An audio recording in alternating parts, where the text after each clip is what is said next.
नमस्कार मेरे डर और सस्पेंस के शौकीन साथियों। मैं हूं आपका दोस्त अंतरिक। स्वागत है आपका आपके अपने चैनल अंतरिक ज्ञान पर। क्योंकि आज की कहानी आपके होश उड़ा देगी। लेकिन कहानी को शुरू करने से पहले मैं आप लोगों से एक बात कहना चाहता हूं कि आप लोग स्टोरी को सुन तो लेते हो, लेकिन लाइक और शेयर नहीं करते हो। इसी वजह से मेरी आपसे रिक्वेस्ट है कि आज की स्टोरी को जितना ज्यादा हो सके उतना ज्यादा लाइक करें। आप अगर इस कहानी को पूरा सुनेंगे तो आपको सच में बहुत ज्यादा मजा आने वाला है। साथ ही अगर आप पहली बार हमारे इस चैनल पर आए हैं तो चैनल को अभी सब्सक्राइब कर लीजिए। ऐसा करने से हमारी और आपकी नजदीकियां बढ़ जाएंगी और आगे आने वाली वीडियो आप तक आसानी से पहुंच जाएंगी। तो ज्यादा समय ना लेते हुए जल्दी से अपनी कहानी को शुरू करते हैं। मैं तुम्हें सच सच बताऊं, इस कहानी का नाम अगर पिशाचनी की वासना की भूख है तो समझ लो इसमें भूख सिर्फ शरीर की नहीं, मन की भी है। और मन की भूख सबसे खतरनाक होती है क्योंकि वो इंसान को बाहर से नहीं भीतर से तोड़ती है। मैं उस दौर में था जब मेरी जिंदगी में कुछ भी स्थिर नहीं था, काम नहीं टिकता था, जेब में पैसे नहीं रहते थे और भीतर एक ऐसी चुप्पी थी जो रात को और गहरी हो जाती थी। गांव के लोग मुझे देखकर कहते थे, तू हमेशा अकेला क्यों रहता है? मैं हंसकर टाल देता था, मगर सच ये था कि अकेलेपन की आदत एक दिन तुम्हें किसी ऐसे मोड़ पर ले जाती है जहां तुम्हें अपने ही विचार डराने लगते हैं। उसी समय मुझे वो पुरानी चीज मिली, एक घिसी हुई किताब जिसके पन्ने ऐसे थे जैसे किसी ने उन्हें धुएं और राख में सहेज रखा हो। किताब पर नाम धुंधला था, बस इतना पढ़ पाया, वासना और शक्ति। बाकी अक्षर टूट चुके थे। मैंने उसे मजाक में उठा लिया, जैसे लोग पुराने ताले, सिक्के या ताबीज उठाते हैं, बिना सोचे कि किसी चीज का इतिहास भी किसी जीवित चीज की तरह पीछा कर सकता है। उस रात मैं अपने कमरे में बैठा था।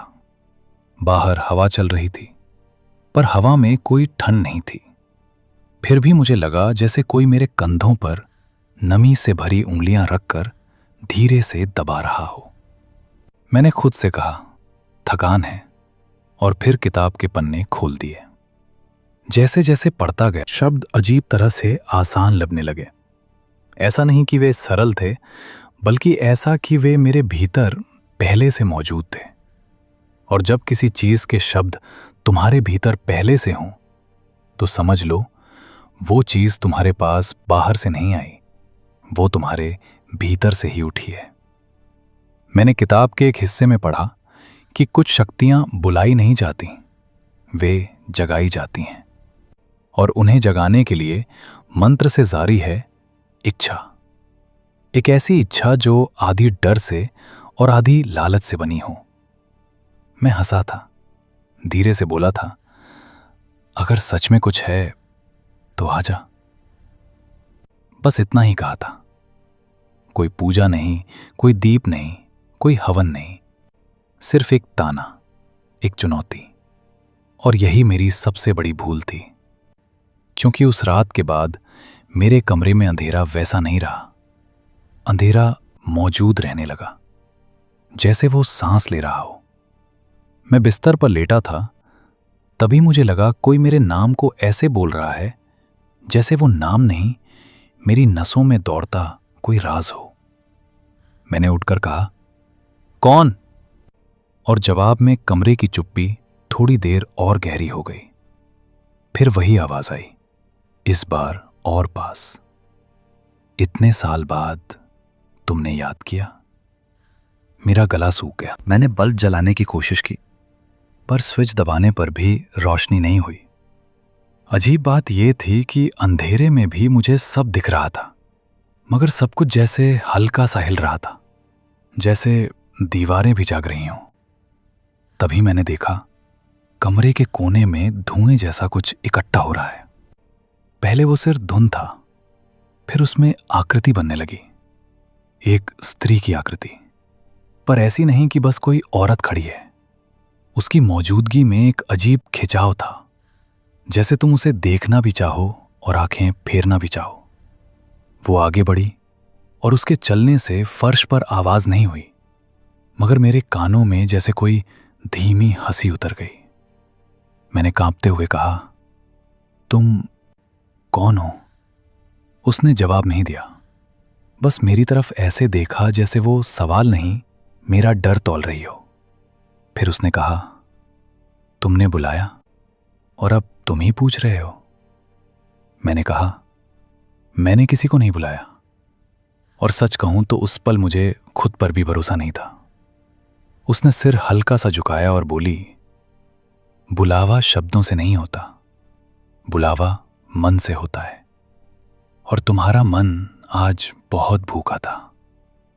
यह सुनते ही मुझे अपने भीतर कुछ चुभा, जैसे किसी ने मेरी कमजोरी पकड़ ली हो। मैंने खुद को सख्त बनाते हुए कहा, अगर तुम कोई मजाक हो तो अभी चली जाओ। वो मुस्कुराई, लेकिन उसकी मुस्कान में मिठास नहीं थी, उसमें किसी शिकारी की तसल्ली थी। उसने कहा, मैं मजाक नहीं, मैं सौदा हूं। और फिर धीरे से मेरे पास आई, इतनी पास कि मैं उसकी सांस नहीं, उसकी ठंडक महसूस कर रहा था। उसने मेरी ठुड्डी के पास उंगली रखी और बोली, तुम्हें क्या चाहिए? मैंने कहा, कुछ नहीं, लेकिन मेरे भीतर की सच्चाई मेरे शब्दों से लड़ रही थी। वो हंसी और बोली, झूठ मत बोलो, तुम सम्मान चाहते हो, पैसा चाहते हो, और सबसे ज्यादा तुम चाहते हो कि कोई तुम्हें ऐसे देखे जैसे तुम कोई मामूली आदमी नहीं हो। मेरा दिल धड़कने लगा। मैंने गुस्से में कहा, यह सब तुम्हें कैसे पता? उसने जवाब दिया, क्योंकि मैं वहीं से आती हूं जहां तुम खुद से भी सच छिपाते हो। मेरे माथे पर पसीना आ गया। मैंने कदम पीछे किया, लेकिन मेरी पीठ दीवार से लग गई। उसने कहा, डरो मत। डर और चाहत दोनों एक ही दरवाजे से भीतर आते हैं। फिर वो धीरे से बोली, मैं तुम्हें वो दे सकती हूं जो तुम्हारी किस्मत ने नहीं दिया, पर बदले में मुझे भी कुछ चाहिए। मैंने पूछा, क्या? वो थोड़ी देर चुप रही और उस चुप्पी में मेरा मन सबसे ज्यादा डर गया, क्योंकि कुछ प्राणी जवाब देने से पहले तुम्हारी हिम्मत छीन लेते हैं। फिर उसने कहा, मुझे तुम्हारा साथ चाहिए, हर अमावस्या की रात। मैंने कहा, क्यों? उसने बहुत सहजता से कहा, क्योंकि मेरी भूख चांद की रोशनी में नहीं पलती, वो अंधेरे में पलती है, और अमावस्या का अंधेरा सबसे मीठा होता है। मेरे रोंगटे खड़े हो गए। मैंने अपने अंदर से एक आवाज सुनी, भाग जा। पर उसी पल एक दूसरी आवाज भी थी, अगर यह सच है तो तेरी जिंदगी बदल जाएगी। और यही मन का सबसे खतरनाक युद्ध होता है, जब डर तुम्हें रोकता है और लालच तुम्हें खींचता है। मैंने आखिरकार पूछा, अगर मैंने मना किया तो? वो थोड़ा करीब आई और उसकी आंखों में एक ठंडी चमक आई। उसने कहा, तो भी मैं यहां रहूंगी, क्योंकि तुम्हारे भीतर जो भूख जाग चुकी है वो अब बिना मेरे शांत नहीं होगी। ये बात सुनकर मुझे ऐसा लगा जैसे उसने मुझे बांध दिया। मैंने कहा, और अगर मैंने हां कहा? उसने मुस्कुराकर कहा, तो कल सुबह तुम्हें लगेगा कि तुम फिर से सांस ले रहे हो। लोग तुम्हें देखकर झुकेंगे और तुम खुद को पहचान नहीं पाओगे। मेरे होठ सूख गए। मैं देर तक चुप रहा, फिर अपने ही शब्दों को जैसे उधार लेकर बोला, ठीक है, हां। और जैसे ही मैंने ये कहा, कमरे की हवा भारी हो गई। अंधेरा एक पल को और गहरा हुआ और उसने धीमे से कहा, अब याद रखना, मैं तुम्हें ऊपर उठाऊंगी, लेकिन मेरी भूख तुम्हें नीचे भी खींच सकती है। उस रात के बाद सच में बदलाव शुरू हुआ। अगले दिन मुझे अचानक काम का मौका मिला। किसी ने मुझे बिना पूछे पैसे पकड़ा दिए। गांव का वही आदमी जो कल तक मुझे निकम्मा कहता था, आज भाई कहकर बात करने लगा। और मैं भीतर ही भीतर डर गया कि ये सब इतना आसान कैसे। रात को जब मैं अकेला बैठा, वो आवाज फिर आई। देखा, मैंने कहा था ना। मैंने कहा, ये सब तुम्हारा किया हुआ है। वो बोली, हाँ, और अभी तो शुरुआत है। मैंने पूछा, पर तुम्हें इससे क्या मिलता है? उसने जवाब दिया, तुम्हारा मन, तुम्हारी चाहत, तुम्हारी कमजोरियां, ये सब मेरे लिए भोजन है। ये सुनकर मेरा पेट अंदर से सिकुड़ गया। और तभी मुझे पहली बार समझ आया कि ये जो वासना का नाम है, वो सिर्फ शरीर नहीं, ये एक ऐसी शक्ति है जो धीरे धीरे इंसान के निर्णय, उसकी नैतिकता, उसका डर और उसकी हिम्मत सब खा जाती है। उसी रात मैंने महसूस किया कि मैं अब उसी कमरे में अकेला नहीं हूं। और यह एहसास किसी परछाई जैसा नहीं था। यह एहसास किसी कसम जैसा था। एक ऐसी कसम जो मैंने खुद को दिए बिना किसी देवता के सामने नहीं, बल्कि अंधेरे के सामने दे दी थी। और सबसे डरावनी बात यह थी कि अब मुझे उसका आना डराता भी था। और कहीं ना कहीं मेरे भीतर का कोई हिस्सा उसे इंतजार भी करता था। क्योंकि जब कोई शक्ति तुम्हें एक बार स्वाद दे देती है, तो वो स्वाद तुम्हें सजा की तरह पकड़ लेता है। और सच ये है कि पहली बार इंसान किसी अंधेरी शक्ति को हाँ कह देता है, तो उसे लगता है कि उसने किसी को अपने वश में कर लिया। लेकिन असल में उसी पल वो खुद किसी अदृश्य रस्सी से बंध जाता है। अगले कुछ दिन मेरे लिए सपने जैसे थे। पैसे आने लगे, काम के दरवाजे खुलने लगे। वही लोग जो कल तक मेरी तरफ ऐसे देखते थे जैसे मैं हवा हूं, अब मुझे नाम लेकर बुलाने लगे। मेरे सामने धीमी आवाज में बात करने लगे। और मैं अंदर ही अंदर खुद को समझाने लगा कि शायद ये सब मेरी किस्मत का पलटाव है। मगर हर रात जब मैं अकेला होता, कमरे का अंधेरा पहले से थोड़ा भारी हो जाता, जैसे किसी ने अंधेरे में धुआं घोल दिया हो। और फिर वही आवाज, वही मीठी सी मगर भीतर तक चीर देने वाली आवाज मेरे कान के पास उभरती। तुम्हें अच्छा लग रहा है ना? मैं झल्ला कर कहता, हाँ, मगर यह सब कब तक? और वो हंसती। ऐसा नहीं कि खुलकर ठहाका लगाती, बल्कि ऐसे जैसे किसी ने हंसी को गले में दबाकर फुसफुसाहट बना दिया हो। जब तक तुम्हारी भूख बढ़ती रहे, और मेरी भी। मैं उस रात पहली बार समझा कि वो भूख शब्द बोलते वक्त सिर्फ अपने लिए नहीं, मेरे लिए भी बोलती है। क्योंकि उस हफ्ते मेरे भीतर एक अजीब बेचैनी रहने लगी। जैसे दिन में सब ठीक है, मगर रात होते ही मन अपने आप किसी चीज को ढूंढने लगता है। किसी स्पर्श का, किसी आवाज का, किसी नजर का। और ये बेचैनी डर की तरह नहीं आती, ये लालच की तरह आती है, धीरे से, मीठे जहर की तरह। मैं खुद को रोकने की कोशिश करता, अपने मन से कहता कि ये गलत है, ये किसी दलदल जैसा है। मगर फिर भी मेरे हाथ अनजाने में उसी पुरानी किताब के पन्नों को छूने लगते। और जैसे ही पन्ने खुलते, ऐसा लगता कोई मेरे पीछे खड़ा होकर पढ़ रहा है। एक रात मैंने उसे सीधे पूछ लिया, तुम सच में क्या हो? उसने धीरे से जवाब दिया, मैं वही हूं जिसे लोग नाम देकर डरने लगते हैं। मगर नाम से मैं छोटी नहीं होती, नाम से तो इंसान खुद छोटा हो जाता है। मैंने कहा, तो तुम्हारा नाम? उसने कुछ पल चुप्पी रखी, फिर बोली, नाम बोलोगे तो मेरे लिए तुम्हारे भीतर उतरना आसान हो जाएगा। अभी मुझे बस इतना कहो, तुम मेरी शर्त मानोगे? मैंने कहा, कौन सी शर्त? वो बोली, तुम मेरी बात किसी को नहीं बताओगे और तुम किसी और की ओर नहीं देखोगे। मैंने गुस्से में कहा, मैं तुम्हारा गुलाम नहीं। वो शांत रही, और उस शांत रहने में भी एक धमकी थी। फिर उसने बहुत हल्के स्वर में कहा, गुलामी शब्दों से नहीं बनती, गुलामी आदतों से बनती है, और तुम्हारी आदतें अब बदल रही हैं। उस रात उसने पहली बार मुझे ये भी बताया कि अमावस्या की रात सिर्फ रात नहीं होती, वो दरवाजा होती है। और इस दरवाजे पर जो आ जाता है, वो फिर अपनी पुरानी जिंदगी में लौट कर भी वैसा नहीं रहता। अगले दिन गांव में अजीब बातें होने लगीं। किसी ने कहा कि मिल के पास वाले रास्ते पर रात को किसी स्त्री की पायल सुनाई देती है। कोई बोला कि कुएं के पास किसी ने लंबे बालों की छाया देखी, और एक बूढ़ी औरत जो हमेशा अपने घर के बाहर बैठकर जप करती थी, उसने मुझे देखकर कहा, बेटा, तेरे आसपास की हवा में अब धूप नहीं रही। तेरा चेहरा तो वही है, लेकिन आंखें किसी और की लगती हैं।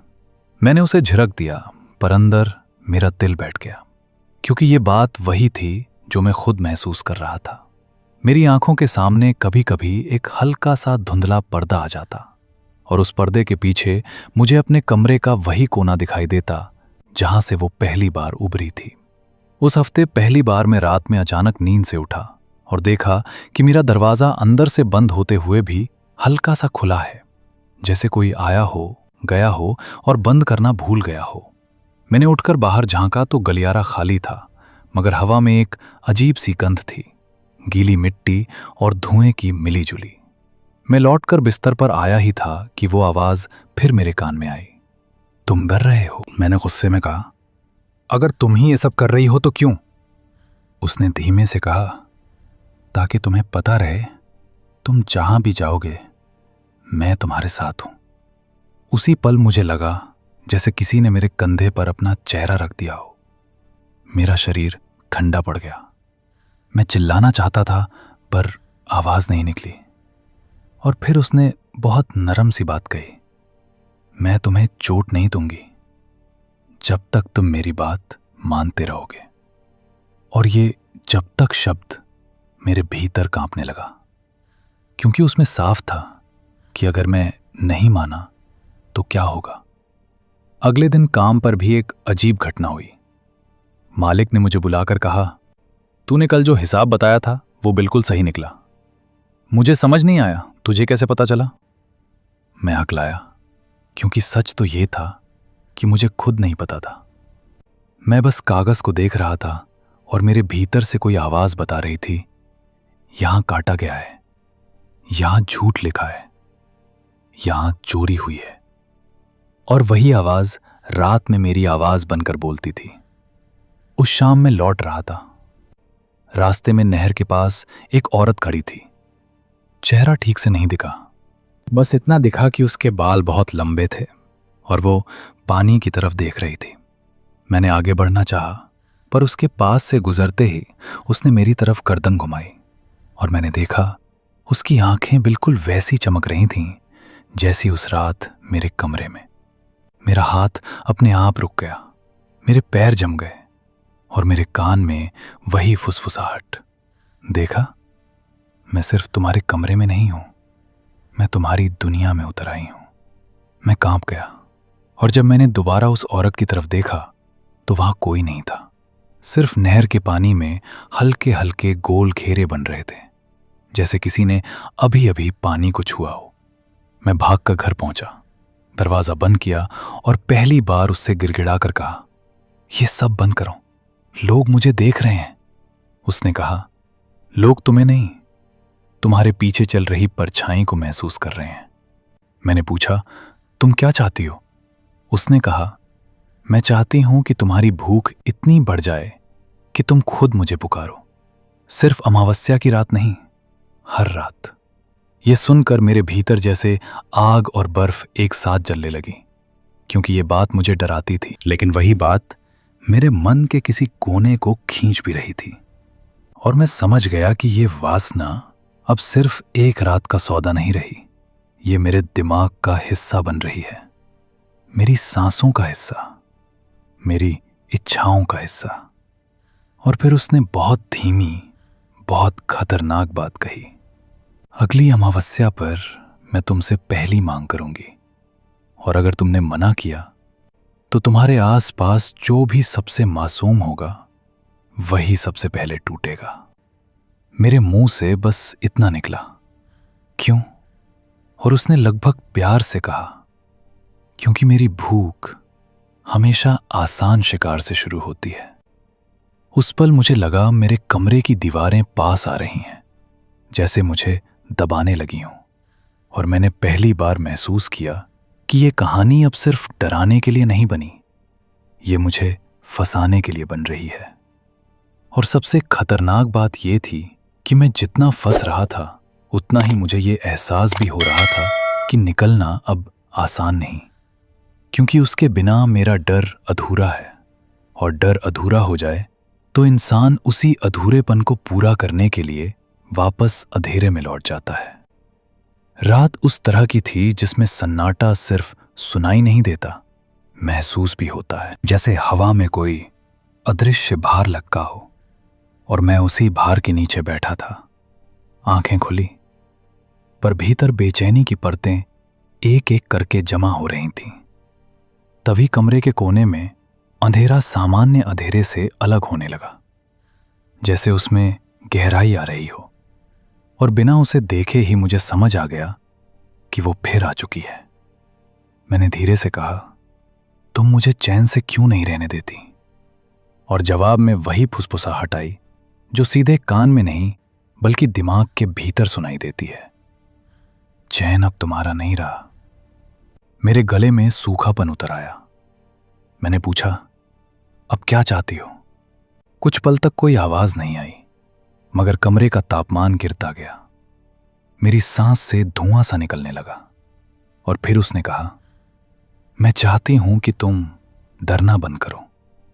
मैंने घबरा कर कहा, डरना कैसे बंद कर दूं? वो बोली, डर तब तक रहता है जब तक इंसान अपने भीतर की इच्छा से लड़ता है। जब इच्छा जीत जाए, डर मर जाता है। यह सुनकर मेरे भीतर कुछ कांपा, क्योंकि उसी दिन मिल में एक घटना हुई थी जो मेरे दिमाग में घूम रही थी। मालिक की बहन से मेरी बात हुई थी, और उसकी आंखों में एक अजीब जिज्ञासा थी, जैसे वह मुझे पढ़ना चाहती हो। और उस बातचीत की याद आते ही मेरे भीतर अपराध बोध और आकर्षण दोनों जाग गए थे। शायद उसने मेरे मन की हलचल महसूस कर ली, क्योंकि उसकी आवाज अचानक ठंडी हो गई। तुम्हारे मन में जो आया वो मुझे पसंद नहीं, मैंने कांपते हुए कहा। मैंने कुछ नहीं किया, उसने जवाब दिया। सोचना भी करना होता है। मेरे साथ जुड़े इंसान का मन भी मेरा क्षेत्र है। कमरे की दीवारों पर जैसे हल्की परछाइयां सरकने लगीं। मैंने घबरा कर कहा, तुम मुझे बांध नहीं सकती? उसने शांत स्वर में कहा, मैं बांध नहीं रही, मैं याद दिला रही हूं कि जो तुम्हें मिला है वो मुफ्त में ही। उसके बाद कई दिन तक वातावरण बदल गया। रात को नींद टूट जाती और लगता कोई मेरे बिस्तर के पास खड़ा है। कभी पायल जैसी आवाज सुनाई देती, मगर दरवाजा खोलने पर बाहर खाली गलियारा मिलता। कभी आईने में अपनी ही परछाई थोड़ी देर से हिलती, और एक रात तो मैंने साफ महसूस किया कि किसी ने मेरे कंधे पर सिर रख दिया है। मैंने घबरा कर कहा, सामने आओ, और उसने जवाब दिया, जब मैं सामने आती हूं तब देर हो चुकी होती है। उस सप्ताह के अंत में मिल लगभग खाली था। रात गहरी हो चुकी थी, और मैं दरवाजा बंद कर रहा था कि वही लड़की सामने खड़ी मिल गई। उसकी आंखों में कुछ अलग था। उसने धीमे स्वर में कहा, तुम बदल गए हो, तुम्हारे आसपास कुछ है। मैंने नजरें चुराईं, मगर वो पास आईं और बोली, मुझे डर लग रहा है, पर मैं फिर भी तुम्हारे पास आना चाहती हूं। उसके शब्दों में गर्माहट थी, मानवीय, जीवित, और उसी क्षण मेरे कान के पास ठंडी हवा सरकी। याद रखो। पर इस बार मैंने उस चेतावनी को अनसुना कर दिया, शायद जिद में, शायद कमजोरी में, और वही मेरी चूक थी। जैसे ही वो पल बीता, जैसे ही मैं उससे अलग हुआ, मिल की लाइटें एक साथ झपकीं, और मुझे लगा किसी ने अंधेरे से हंसकर देखा है। मैं तुरंत निकल आया, घर पहुंचा, और जैसे ही दरवाजा बंद किया, कमरा पहले से ज्यादा ठंडा था। हवा स्थिर नहीं, भारी थी, और वो वहां थी, दिखाई दिए बिना भी पूरी तरह मौजूद। उसकी आवाज इस बार नरम नहीं थी, तुमने चुना। मैंने कांपते हुए कहा, मुझसे गलती हो गई। उसने कहा, गलती नहीं, निर्णय, और हर निर्णय की कीमत होती है। उसी पल कमरे में अंधेरा लहराने लगा, जैसे धुआं जीवित हो। मेरी छाया दीवार पर 2 हिस्सों में बट गई और उसने कहा, अब तुम मेरी भूख समझोगे, उस रूप में जिसे तुमने अभी तक नहीं जाना। मेरे सीने में दबाव पड़ने लगा। मैंने कहा, मुझे छोड़ दो। उसने धीमे स्वर में कहा, छोड़ना तब होता है जब पकड़ ढीली हो। मेरी पकड़ अब गहरी है। उस रात उसने मुझे छुआ भी नहीं, बस मेरे चारों ओर घूमती रही और हर पल मेरे दिमाग में छवियां डालती रही। टूटते रिश्ते, खाली घर, खोती पहचान और हर दृश्य के साथ उसका फुसफुसाना। ये सब तुम्हारे चुनाव का विस्तार है। सुबह जब मैं उठा तो थकान शरीर में नहीं, आत्मा में थी और पहली बार मुझे लगा कि ये कहानी अब आकर्षण से आगे निकल चुकी है।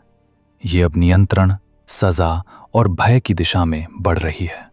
और उसी दिन से मैंने महसूस करना शुरू किया कि मेरी दुनिया से चीजें धीरे धीरे फिसलने लगी हैं। लोग मुझसे दूरी बनाने लगे, कुत्ते मुझे देखकर भौंकने लगे और आईने में अपनी आंखों के पीछे मुझे कभी कभी कोई और झांकता दिखाई देता। और ये तो बस शुरुआत थी। कमरे की हवा उस रात अलग थी, इतनी भारी कि सांस लेना भी जैसे किसी अदृश्य परत को चीर कर गुजरना हो। और मैं चारपाई पर बैठा हुआ लगातार महसूस कर रहा था कि दीवारों के भीतर कोई धीमी सरसराहट चल रही है, जैसे लकड़ी के पीछे कोई चल रहा हो, पर कदमों की आवाज नहीं, सिर्फ उपस्थिति। मैंने खुद से कहा, यह सब दिमाग का भ्रम है। मगर उसी पल मेरे कान के पास ठंडी सांस उतरती हुई महसूस हुई और वो आवाज आई जो अब मेरी चेतना के भीतर बस चुकी थी। तुम्हें लगा मैं भूल जाऊंगी। मेरी रीढ़ में झटका दौड़ गया। मैंने आंखें बंद करके कहा, मुझे छोड़ दो, मुझसे गलती हो गई। कुछ पल तक चुप्पी रही, मगर चुप्पी शांत नहीं थी, उसमें एक प्रतीक्षा थी। फिर उसने कहा, मैं भूलती नहीं, मैं जमा करती हूं। और जैसे ही उसने ये कहा, कमरे की परछाइयां गाढ़ी हो गईं। मेरी अपनी छाया दीवार पर फैलकर लंबी हो गई और उसमें मुझे ऐसा लगा जैसे दूसरा सिर उगाया हो। मैंने नजर हटाई, मगर दिल की धड़कन अब नियंत्रण से बाहर जा रही थी। उसने धीरे से पूछा, तुम डर रहे हो? मैंने हां नहीं कहा, पर मेरी सांसों ने जवाब दे दिया। वो बोली, अच्छा है, क्योंकि डर ही वो दरवाजा है जिससे मैं भीतर उतरती हूं। उसी दिन से बदलाव शुरू हो गया था। पहले छोटे छोटे, जैसे घर लौटते वक्त रास्ते में लोगों का अचानक चुप हो जाना, जैसे वे कुछ महसूस कर रहे हों मगर समझ न पा रहे हों। फिर और गहरे, जैसे रात में अचानक नींद खुलना और कमरे के कोने में किसी के खड़े होने का एहसास होना। भले आंखें कुछ न देखें, मगर त्वचा महसूस करें। और फिर वो दिन आया जब मिल में एक हादसा हुआ। वही लड़की जिसने मुझसे बात की थी, अचानक काम के दौरान गिर पड़ी। उसका चेहरा पीला था, आंखें डरी हुई। उसने मुझे देखकर फुसफुसाया, तुम्हारे पीछे कोई है? और फिर बेहोश हो गई। उस पल मेरे भीतर ठंड भर गई, क्योंकि मैंने कुछ नहीं कहा था, मगर वो देख चुकी थी। रात को घर लौटते वक्त हर कदम भारी लग रहा था, जैसे कोई पीछे पीछे चल रहा हो। मैंने मुड़कर देखा तो कुछ नहीं, मगर फिर भी गर्दन के पीछे सिहरन बनी रही, जैसे दृष्टि से परे कोई छाया टिककर खड़ी हो।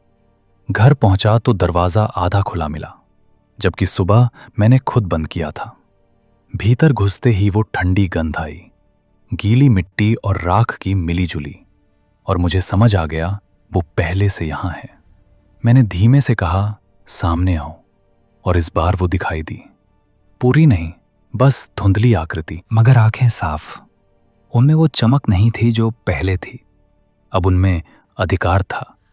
उसने कहा, तुम्हारे कारण मेरी ऊर्जा बंटी। मैंने कांपते हुए पूछा, अब क्या होगा? उसने जवाब दिया, अब संतुलन बनेगा। और उसी क्षण कमरे में फुसफुसाहटों का शोर भर गया, जैसे कई आवाजें एक साथ बोल रही हों। शब्द समझ नहीं आ रहे थे, मगर उनमें भूख थी, मांग थी। मैंने कान दबा लिए, चिल्लाया, बंद करो, और तभी सब शांत हो गया। उसने कहा, तुम्हें इसकी आदत डालनी होगी। उसके बाद दिन सामान्य दिखते रहे, मगर भीतर का दबाव बढ़ता गया। आईने में खुद को देखता तो आंखों के नीचे काले घेरे गहरे होते जाते और कभी कभी प्रतिबिंब एक पल देर से हिलता, जैसे वो मैं नहीं कोई और हो। एक रात जब मैं सोने ही वाला था, अचानक खिड़की के बाहर धीमी खरोंच की आवाज आई। मैंने पर्दा हटाया तो बाहर अंधेरा था, मगर कांच पर उंगलियों के निशान बनते दिखे, अंदर की तरफ, जैसे कोई बाहर से नहीं भीतर से छू रहा हो। मेरे मुंह से आवाज नहीं निकली और पीछे से वही फुसफुसाहट, तुम अब अकेले नहीं सोते। उस रात नींद नहीं आई। सुबह खबर मिली कि मिल मालिक की बहन भी बीमार पड़ गई। वो लगातार कह रही थी कि कोई उसे देख रहा है, और तभी मुझे समझ आया कि मेरी गलती का दायरा मेरे कमरे से बाहर फैल चुका है। मैंने उससे कहा, यह सब बंद करो। उसने कहा, तुम्हें रोकना था पहले। उसके बाद पहले अमावस फिर आई, और उस रात उसकी उपस्थिति पहले से कहीं ज्यादा ठोस थी। हवा जम चुकी थी, और उसने कहा, आज तुम समझोगे कि मेरी भूख सिर्फ इच्छा नहीं, विस्तार है। उस रात जो हुआ वो सिर्फ एक अनुभव नहीं था, वो एक कब्जा था। मेरे विचार, मेरी संवेदनाएं, मेरा डर, सब उसके घेरे में आ गए। और सुबह जब मैं उठा तो मुझे साफ महसूस हुआ कि मेरे भीतर कुछ स्थायी बदल चुका है, जैसे मेरी आत्मा के किनारे घिस गए हों। और अब मैं जितना बचना चाहता था उतना ही खिंचता जा रहा था, क्योंकि यही उसकी असली शक्ति थी। वो डराती नहीं, वो धीरे धीरे तुम्हें खुद से दूर कर देती है, और जब तुम खुद से दूर हो जाते हो तब तुम उसके सबसे करीब होते हो। कमरे के भीतर उस रात का अंधेरा सामान्य अंधेरे जैसा नहीं था। उसमें एक तरह की चिपचिपाहट थी, जैसे हवा खुद किसी अदृश्य त्वचा में बदल गई हो, और वो त्वचा मुझे छूती हुई धीरे धीरे मेरे भीतर उतर रही हो। मैं चारपाई के किनारे बैठा था और महसूस कर रहा था कि सांसों की आवाज मेरी नहीं, किसी और की है, जैसे मेरे साथ कोई और भी सांस ले रहा हो। मैंने खुद को समझाने की कोशिश की कि यह थकान है, मगर तभी मेरे कान के पीछे एक ठंडी फुसफुसाहट उभरी, तुम्हें अभी भी लगता है तुम अकेले हो। मेरे पूरे शरीर में झटका दौड़ गया। मैंने बिना पीछे देखे कहा, तुम क्या चाहती हो? कुछ क्षण तक जवाब नहीं आया, लेकिन कमरे की दीवारों पर अंधेरा धीरे धीरे सरकता रहा, जैसे कोई परछाई वहां रेंग रही हो। फिर उसकी आवाज आई, मैं चाहती हूं कि तुम समझो, अब तुम मुझे रोक नहीं सकते। मैंने गुस्से और डर के बीच अटकते हुए कहा, मैंने तुम्हें बुलाया था, मगर अब मैं खत्म करना चाहता हूं। उसके जवाब में जो हंसी आई वो हल्की नहीं थी, उसमें गहराई थी, जैसे कुएं के भीतर गिरता पत्थर। खत्म करना तब होता है जब शुरुआत तुम्हारी हो। यहां शुरुआत मेरी है। और उसी क्षण कमरे का तापमान गिर गया, मेरी सांसें भारी हो गईं। मैंने देखा कि मेरे पैरों के पास जमीन पर धुंधली उंगलियों जैसे निशान उभर रहे हैं, जैसे कोई रेंग कर मेरी तरफ बढ़ रहा हो। मैं पीछे हट गया, मगर दीवार से टकरा गया। उसने पूछा, डर रहे हो? मैंने धीमे से कहा, हाँ। और वो बोली, अच्छा है, क्योंकि डर ही वो दरवाजा है जिससे मैं तुम्हारे भीतर उतरती हूं। अगले दिन से मेरे चारों ओर की दुनिया अजीब ढंग से बदलने लगी। लोग मुझसे बात करते हुए अचानक चुप हो जाते, जैसे शब्द भूल गए हों। बच्चे मुझे देखकर रोने लगते, कुत्ते दुम दबाकर दूर भागते, और मैं ये सब समझ नहीं पा रहा था। एक शाम मिल से लौटते समय मैंने देखा कि रास्ते के किनारे पानी में मेरी परछाई दो भागों में बटी हुई है। एक मेरी चाल के साथ चल रही थी, दूसरी थोड़ी देर से, जैसे वो मेरे पीछे आने की कोशिश कर रही हो।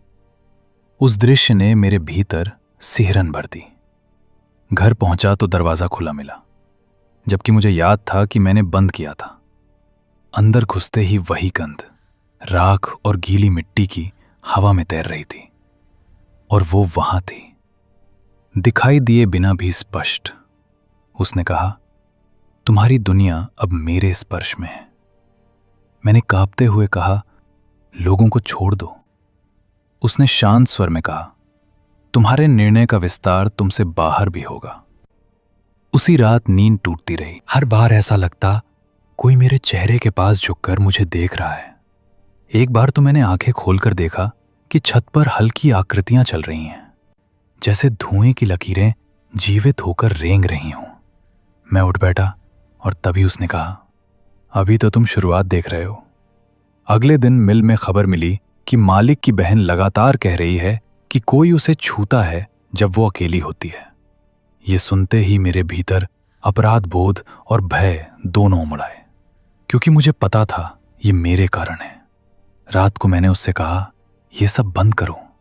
उसने उत्तर दिया, मैं भूखी हूं और भूख का फैलना स्वाभाविक है। उसकी आवाज में इस बार वो कोमलता नहीं थी, उसमें ठंडा अधिकार था। फिर उसने धीमे स्वर में कहा, तुमने जो किया उसके बाद मेरी पकड़ गहरी हुई है। उसी पल मेरे कानों में कई आवाजें एक साथ भर गईं, जैसे बहुत लोग धीरे धीरे बोल रहे हों। शब्द समझ नहीं आ रहे थे, मगर उनमें आग्रह था, लालसा थी। और मैं घुटनों के बल बैठ गया, कान बंद किए, चिल्लाया, रुक जाओ। और तभी सब शांत हो गया। उसने कहा, आदत डालो, यही तुम्हारा संगीत है। अब दिन बीतते गए और मैं भीतर से टूटता गया। आईने में खुद को देखता तो आंखों में थकान नहीं, खालीपन दिखता, जैसे कोई अंदर से झांक रहा हो।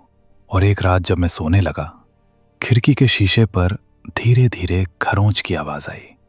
मैंने देखा तो बाहर कुछ नहीं, मगर कांच पर उंगलियों के ताजा निशान उभरते जा रहे थे भीतर की तरफ, जैसे कोई अदृश्य चीज अंदर आने की कोशिश कर रही हो।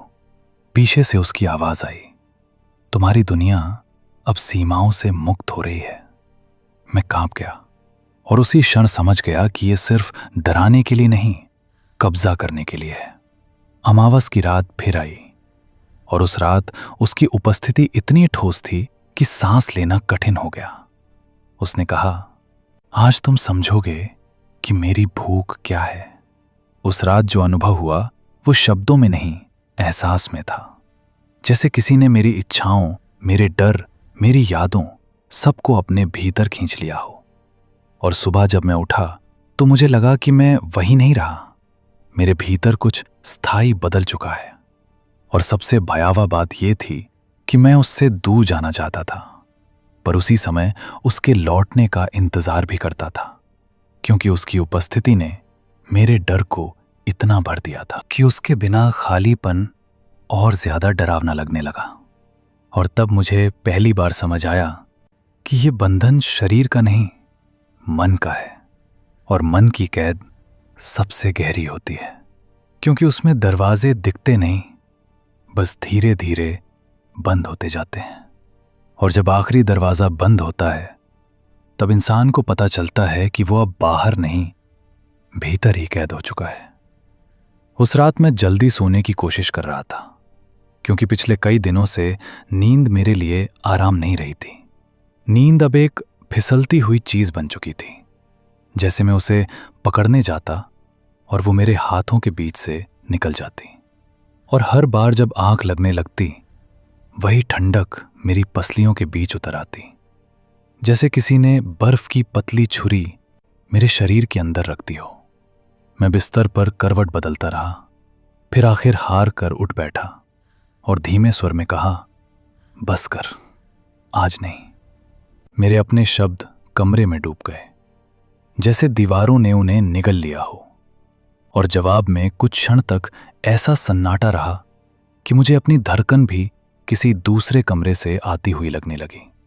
तभी हवा में वो गंध फैलने लगी, गीली मिट्टी, राख और किसी पुराने कपड़े की सड़न जैसी, जो हर बार उससे पहले आती थी, मानो वो खुद नहीं आती, उसका अंधेरा पहले आ जाता है।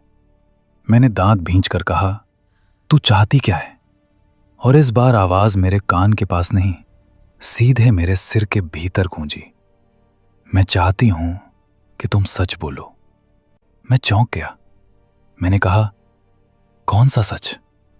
और वो बहुत शांत होकर बोली, वही जो तुम अपने आप से भी छिपाते हो, वही जो रात के अंधेरे में तुम्हें जागता रखता है, वही जो तुम्हें अंदर से भूखा बनाता है। मेरे गले में सूखापन उतर आया। मैंने खुद को सख्त बनाकर कहा, मैंने तुम्हें हाँ इसलिए नहीं कहा था कि तू मेरी जिंदगी खराब कर दे। उसके जवाब में हल्की सी हंसी आई, ऐसी हंसी जिसमें खुशी नहीं, मालिकाना हक होता है। तुमने हाँ इसलिए कहा था क्योंकि तुम्हें लगा था मैं तुम्हें भर दूंगी, और मैं भर रही हूं डर से। और जैसे ही उसने ये कहा, कमरे की रोशनी की कल्पना भी मर गई। अंधेरा मोटा होकर फैलने लगा। मेरे सामने रखी पानी की कटोरी की सतह अपने आप कांपने लगी, जैसे किसी ने उसमें उंगली डाली हो। मगर कमरे में मैं अकेला था। मैंने कटोरी को पकड़कर देखा तो पानी में मेरी परछाई नहीं थी। पानी में किसी स्त्री का चेहरा बन रहा था, धुंधला मगर आंखें साफ, और उन आंखों में वही चमक। मैंने कटोरी को झटक कर गिरा दिया।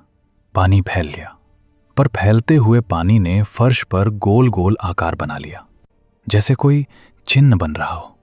मैंने पीछे हटते हुए कहा, यह सब बंद कर।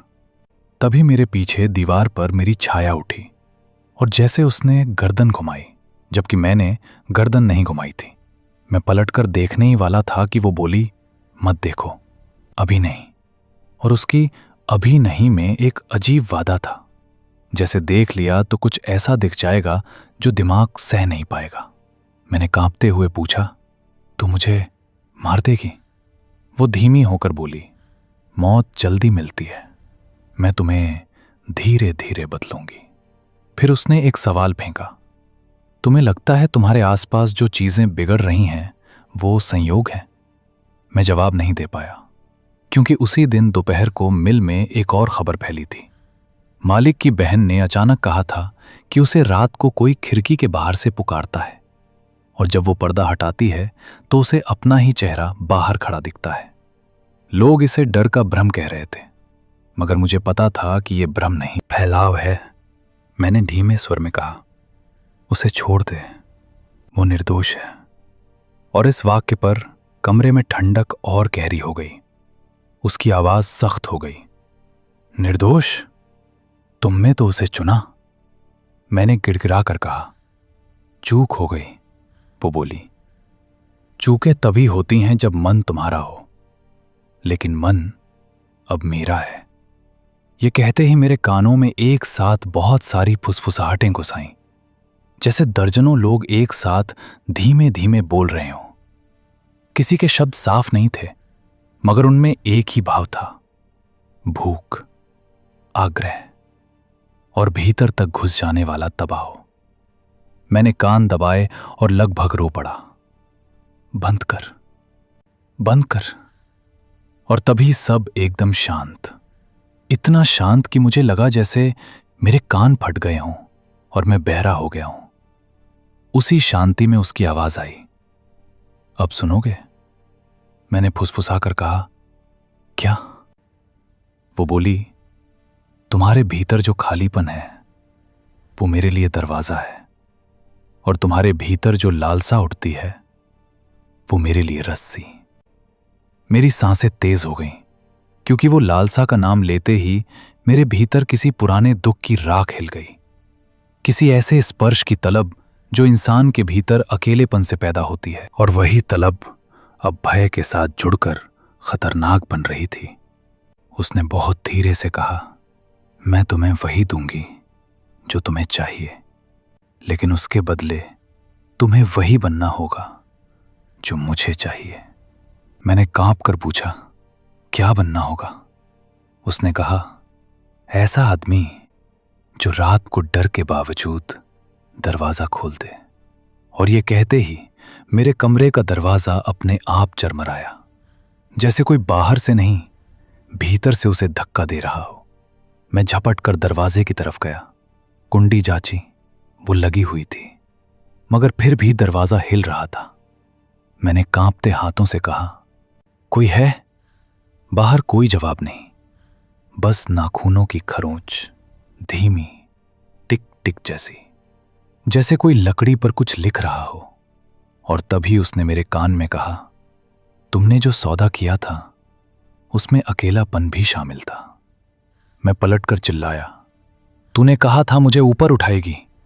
और उसकी आवाज में इस बार एक अजीब मिठास आ गई। ऊपर उठाना ही तो है, ऊपर उठाने के लिए इंसान पहले भीतर से टूटता है। उसी समय कमरे के कोने में वो धुआं जमा होने लगा, पहले हल्का, फिर घना, और फिर उसमें आकृति बनने लगी, जैसे कोई स्त्री खड़ी हो रही हो, मगर उसका चेहरा साफ नहीं, सिर्फ आंखें साफ। और उन आंखों में नजरें नहीं, आदेश था। मैंने पीछे हटते हुए कहा, मता मता। वो बोली, मैं तो आ चुकी हूं। और उसी पल मुझे महसूस हुआ कि मेरे गले पर अदृश्य उंगलियां टिक गई हैं। दबाव नहीं था, बस मौजूदगी, जैसे चेतावनी। और उसकी आवाज आई, तुम्हारी सांसें अब मेरे नियम से चलेंगी। मैं घबरा कर खांसा, मगर वो उंगलियां हट गईं और वो हंसी। देखा, मैं चाहूं तो तुम्हें इसी पल चुप करा दूं, लेकिन मुझे तुम्हारी चुप्पी नहीं चाहिए, मुझे तुम्हारी सहमति चाहिए। ये वाक्य सुनते ही मेरे भीतर एक और डर जन्मा, क्योंकि हिंसा से ज्यादा खतरनाक वो होता है जो तुम्हें अपने हाथों से अपराध करवाता है। मुझे लगा मेरी त्वचा पर ठंडे पानी की बूंदें गिर रही हैं। मैंने हाथ बढ़ाकर देखा तो बूंदें नहीं, छोटे छोटे राख के कण थे जो हवा में उतर रहे थे, और उनके साथ एक धीमी सी सरसराहट, जैसे कोई पुराने कपड़े को रगड़ रहा हो। मैंने डरकर पूछा, ये क्या है? उसने कहा, ये निशान है, ताकि तुम भूल ना सको। और तभी फर्श पर फैल चुका पानी जो मैंने गिराया था, अपने आप एक लकीर बनाता हुआ दरवाजे तक गया, जैसे रास्ता बना रहा हो। और मैं समझ गया कि ये मुझे बाहर ले जाना चाहती है, रात के बीच, उस समय जब गांव में कोई नहीं निकलता। मैंने कहा, मैं नहीं जाऊंगा। उसकी आवाज ठंडी हो गई, जाओगे? और जैसे ही उसने ये कहा, मेरे पैरों में भारीपन आ गया। ऐसा नहीं कि मैं चल नहीं सकता था, बल्कि ऐसा कि मेरा शरीर मेरी अनुमति के बिना भी हिल सकता था। यह एहसास मेरे लिए सबसे डरावना था, क्योंकि डर तब तक सहा जा सकता है जब तक नियंत्रण तुम्हारे पास हो। मैंने अपनी उंगलियां मुट्ठी में भींची, खुद को रोकने की कोशिश की, और उसी पल बाहर से किसी ने बहुत हल्के से मेरा नाम लिया, बिल्कुल वैसे जैसे पहली रात उसने लिया था। मैं ठिठक गया, क्योंकि आवाज स्त्री की थी, मगर वो उसकी नहीं लग रही थी। उसमें मानवीय घबराहट थी, जैसे कोई मदद मांग रहा हो। मैंने दरवाजे की तरफ देखा, और फिर उसके अंदर से वही फुसफुसाहट। खोलो, मैंने कहा, अगर बाहर कोई है तो मैं मुसीबत में पड़ जाऊंगा। उसने कहा, मुसीबत? अब तुम्हारी पहचान है। मैंने कांपते हाथों से कुंडी छू ली, मगर जैसे ही उंगलियां कुंडी पर गईं, मेरे कानों में वही कई आवाजें फिर भर गईं। इस बार वे फुसफुसा नहीं रही थीं, वे जैसे मेरे नाम को अलग अलग सुर में दोहरा रही थीं, कोई प्यार से, कोई गुस्से से, कोई हंसकर। और मेरे सिर में दर्द की लहर उठी। मैंने कराह कर कहा, बस बस। और तब उसकी आवाज एकदम पास आई, इतनी पास कि मुझे लगा उसका चेहरा मेरे चेहरे से सटा है। उसने कहा, तुमने जिस भूख को जगाया है वो अब तुम्हें ही खाएगी, लेकिन धीरे धीरे, ताकि तुम हर पल समझो कि तुम क्या बन रहे हो। मेरे हाथ कांप रहे थे, मेरा दिल पागलों की तरह धड़क रहा था, और उस धड़कन में मुझे एक और डर सुनाई दिया, जैसे दिल के साथ साथ कोई दूसरी धड़कन भी चल रही हो, धीमी मगर नियमित, जैसे कमरे में कोई और जीवित है। मैंने आंखें बंद करके फुसफुसाया, मैं क्या करूं? और उसने बहुत शांत, बहुत खतरनाक तरीके से कहा, बस दरवाजा खोलो, और जो भी बाहर है उसे अंदर आने दो। उसी वाक्य के साथ दरवाजे पर खरोंच रुक गई, बाहर वाली आवाज भी रुक गई, और एक पल के लिए ऐसा सन्नाटा हुआ कि लगा पूरी दुनिया ठहर गई है। और उसी सन्नाटे में मुझे महसूस हुआ कि बाहर खड़ा कोई इंसान नहीं है, बाहर खड़ा कुछ ऐसा है जो मेरी सांसों की गंध सूंघ रहा है, जो मेरी धड़कन गिन रहा है, और जो मेरी कुंडी के खुलने का इंतजार कर रहा है। मेरे शरीर में ठंड उतर गई, और मैंने समझ लिया, ये रात मेरी परीक्षा नहीं, ये मेरी पहली सजा है। दरवाजे की कुंडी पर मेरी उंगलियां ठहरी हुई थीं और उसी क्षण मुझे साफ महसूस हो रहा था कि बाहर जो भी खड़ा है वो सिर्फ इंतजार नहीं कर रहा, वो सुन रहा है, सूंघ रहा है और मेरी हिचकिचाहट का स्वाद ले रहा है। मेरी हथेली पसीने से भीग चुकी थी, मगर कुंडी ठंडी थी, अस्वाभाविक रूप से ठंडी, जैसे धातु नहीं बल्कि बर्फ का कोई टुकड़ा छू रहा हूं। मैंने धीमे से कहा, अगर मैंने खोल दिया तो? और उसके जवाब में मेरे कान के बिल्कुल भीतर उसकी सांस उतरती हुई लगी। तो तुम समझ जाओगे कि भूख कैसी होती है। मैंने दांत भींचे, खुद को संभाला और उसी क्षण बाहर से फिर वही पुकार आई, इस बार और स्पष्ट। एक स्त्री की आवाज, डरी हुई, थरथराती, कृपया दरवाजा खोलो। उस स्वर में इतनी मानवीय कमजोरी थी कि मेरे भीतर की चेतावनी कुछ पल के लिए दब गई। मैंने धीरे से कुंडी घुमाई। दरवाजा चरमराया और बाहर अंधेरा खड़ा था, सिर्फ अंधेरा। कोई आकृति नहीं, कोई चेहरा नहीं, मगर जैसे ही दरवाजा थोड़ा और खुला, मुझे लगा हवा भीतर नहीं बाहर खिंच रही है, जैसे मेरा कमरा सांस छोड़ रहा हो। मैंने फुसफुसाकर कहा, कौन है? जवाब में एक क्षण को सन्नाटा। फिर मेरे सामने खड़े अंधेरे में हल्की हलचल हुई, जैसे धुएं की परत किसी अदृश्य आकार में ढल रही हो। और फिर वो दिखाई दी। पहले उसकी आंखें, गीली चमकती हुई, फिर चेहरा, और उस चेहरे में कुछ जाना पहचाना था। वो उसी लड़की जैसा था जिसे मैंने मिल में देखा था, मगर उसकी मुस्कान में गर्मी नहीं थी, उसमें फैलती हुई ठंड थी। उसने कहा, तुमने बुलाया था? मेरी रीढ़ में झटका दौड़ा। मैंने पीछे हटते हुए कहा, नहीं, मैं। और तभी उसके चेहरे की त्वचा हल्की हल्की दरकने लगी, जैसे मिट्टी सूख कर टूटती है। दरारों से काली परछाई झांक रही थी। उसकी आंखें फैलकर सामान्य से बड़ी हो गईं और वो बिना पलक झपकाए मुझे देखती रही। मेरे मुंह से आवाज नहीं निकली। पीछे कमरे में वही फुसफुसाहट उठी, स्वागत करो। मैंने कांपते हुए कहा, ये क्या है? और उसने धीरे से जवाब दिया, ये वही है जिसे तुमने दरवाजा खोलकर स्वीकार किया। अगले ही पल वो आकृति दरवाजे के पार नहीं चली, बल्कि जैसे फिसल कर भीतर बह गई। उसके कदमों की आवाज नहीं आई, मगर मेरे कानों में धड़कन बढ़ गई और कमरे की हवा भारी होकर सड़न की गंध से भर गई। मैंने पीछे हटते हुए कहा, तुमने कहा था ये मुझे ऊपर उठाएगी। जवाब आया, हर उठान से पहले गिरावट आती है। तभी वो आकृति मेरे बहुत पास आकर रुक गई। उसके चेहरे पर अब भी उस लड़की की छाया थी, मगर आंखों के भीतर गहराई इतनी थी कि उनमें देखने पर लगता जैसे गिर जाऊंगा। उसने बहुत धीमे स्वर में कहा, तुम मुझे पहचानते हो? मैंने सिर हिलाया। तू वो नहीं है। वो मुस्कुराई और मुस्कान के साथ उसके होठ थोड़े ज्यादा फैल रहे, जितना इंसानी चेहरा फैल सकता है उससे कुछ अधिक। उसने कहा, मैं वही हूं और नहीं भी। उसके हाथ उठे, उंगलियां लंबी और अस्वाभाविक रूप से पतली लग रही थीं। उन्होंने हवा को छुआ और उसी क्षण कमरे की दीवारों पर परछाइयां ऐसे हिलने लगीं जैसे कई लोग खड़े हों, कई सांसें, कई आंखें। मैंने घबराकर पीछे देखा, मगर वहां कोई नहीं था।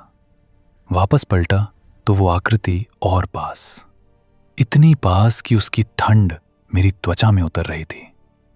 उसने कहा, डरो मत, तुम्हारी चाहत ने मुझे आकार दिया है। मेरे भीतर एक झटका उठा, क्योंकि उस वाक्य में लालच और भय दोनों का आरोप था। मैंने पीछे हटते हुए कहा, चली जा। और तभी कमरे में दूसरी आवाज उभरी, वो पुरानी, परिचित, ठंडी। अब जाने का अधिकार तुम्हारे पास नहीं। मैं दोनों के बीच फंस गया था। एक दिख रही थी, दूसरी महसूस हो रही थी, और दोनों की मौजूदगी मेरे मन को दो दिशाओं में खींच रही थी। अचानक दीवार पर लगी परछाई ने मेरा ही हाथ उठाया, जबकि मेरा हाथ नीचे था। मैं चीख पड़ा और उसी पल फर्श पर फैली राख अपने आप घूमकर वृत्त बनाने लगी, जैसे कोई चिन्ह सक्रिय हो गया हो। हवा में फुसफुसाहटें तेज हो गईं, कुछ शब्द स्पष्ट हुए और वो आकृति झुकी। उसकी आंखें मेरी आंखों से मिली और उसने कहा, तुम्हारे भीतर जो खाली है उसे भरना होगा।